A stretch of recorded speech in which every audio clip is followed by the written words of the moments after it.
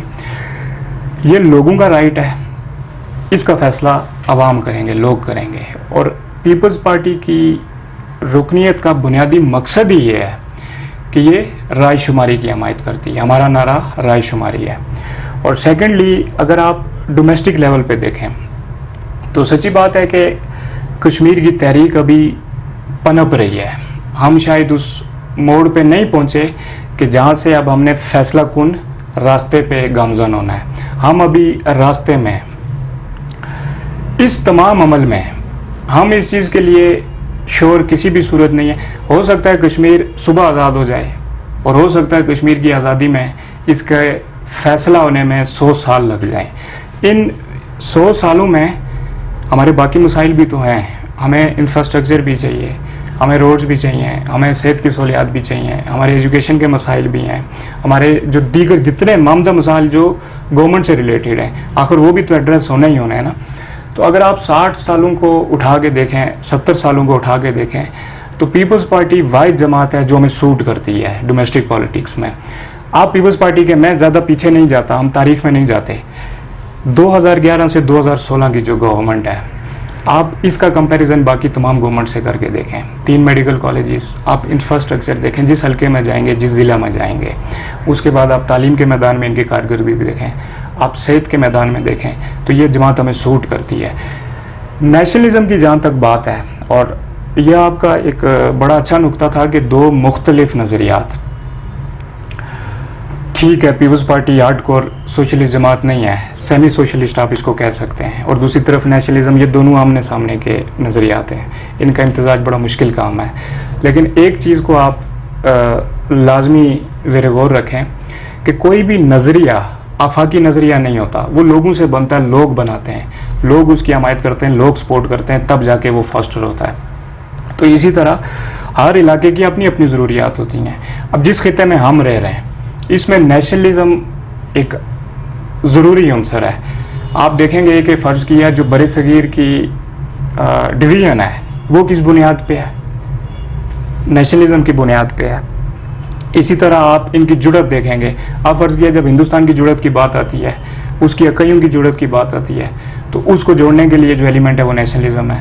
پاکستان کی طرف آ جائیں, 4 صوبے, ان کو جوڑنے کے لیے نیشنلزم ہے. آپ دنیا کی کسی بھی اسٹیٹ کو دیکھیں گے تو نیشنلزم کا جو ایلیمنٹ ہے یہ کسی بھی اسٹیٹ سے مکمل طور پہ ایریڈیکیٹ نہیں ہوا. یہ دنیا میں اپنی وقت رکھتا ہے. اور دوسرا, آپ اگر اسلام کی روح سے دیکھیں تو نبی پاک کو بھی تو اپنے شہر سے محبت تھی جو ان کی ریاست تھی. جب انہوں نے مکہ چھوڑا تو نبی پاک پریشان تھے, اور جس دن نبی پاک کے پاس اسٹرینتھ جمع ہوئی, جس دن نبی پاک اس قابل تھے عسکری طور پہ, تو ان کا سب سے پہلا پڑاؤ, ان کا سب سے پہلا لشکر کس طرف گیا تھا؟ ان کے اپنے گھر کی طرف گیا تھا, جس ریاست سے ان کو بے دخل کیا گیا تھا ایک قسم کا. تو یہ تو وطن سے محبت تو انسان کا عنصر ہوتی ہے, اس کی مرکب ہوتی ہے, انسان کے دل میں ہوتی ہے. مرتے سے پیار, یہ تو قدرتی ایک اللہ کی طرف سے پیدا کی گئی محبت ہوتی ہے. ابھی آپ کسی جگہ پہ رہ رہے ہیں, چند کنالوں پہ, مرلوں پہ یا مربوں پہ آپ کی زمین ہوگی, تو آپ کبھی اس کو بیچتے نہیں ہیں. نسل در نسل وہ آپ کے خاندان کے پاس ہی رہتی ہے. یہ قدرتی عمل ہے. آخر میں ہمارے اس چینل کی وسادت سے اپنے تمام دیکھنے اور سننے والے نوجوانوں کو کشمیر کے حوالے سے, 15ویں آئینی ترمیم کے حوالے سے, جو اس وقت بہت زور و شور سے پاکستان سے یہاں کشمیر کے پہاڑوں پہ گونج رہی ہے, کیا پیغام دینا چاہیں گے؟ سر پیغام صرف یہی ہے میرا اپنے دوستوں سے, اپنے احباب سے, اور خاص کر جو نوجوان ہیں, میری ان سے یہ گزارش ہے کہ اس مسئلے کو کم از کم سمجھیں. کسی بھی مسئلے کے حل کے لیے ضروری ہوتا ہے کہ اس کو سب سے پہلے سمجھا جائے. آپ کے گھر میں اگر بے وجہ پانی آ رہا ہے تو آپ ڈیلی اس کو وائپر سے باہر نہیں نکالتے, بلکہ آپ اس کی جڑ میں جانے کی کوشش کرتے ہیں کہ یہ کہاں سے رہا ہے. جب آپ وہاں پہنچیں گے تب بھی اس مسئلے کا حل ہوگا. ہمیں